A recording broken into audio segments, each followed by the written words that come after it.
başımızda, dil astı daşımızda, qaldı yaddaşımızda 20 yanvar günü. Sinə gəlib dünyanın payızına, qışığına, həmişə qərq oldu göstəç yağışına, şəhidlər xiyabanı.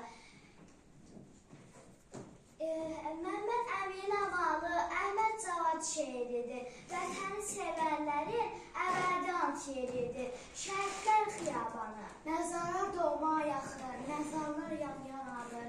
Övqatlarına ağır, deyən müdrik anadır. Şəhidlər xiyabanı.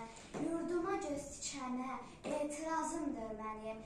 Heç zaman pozulmayan alın yazımdır mənim. Şəhidlər xiyabanı.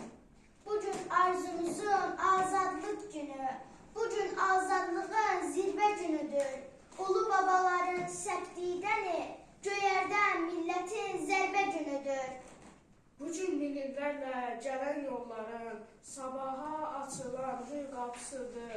Haqqını istəyənlər doğulların şərəflə keçdiyi nur qapısıdır. Bugün yer üzündə ən qədim xalqın özünə yenidən dönüm anıdır. Vətəni canından çox sevənlərin vətən qarşısında imtihanıdır. Bugün bizim günü, qəm günü deyil, fəxarət günüdür, qürur günüdür, xalqın varlığını təsdiq edən şəxavət günüdür, möhür günüdür. Bugün öz qanıyla yazdı bu millət, ən yeni tarixin salnaməsini, ucaldığı müqəddəs şəhidləri ilə çatdırdı dünyaya haqqın səsini.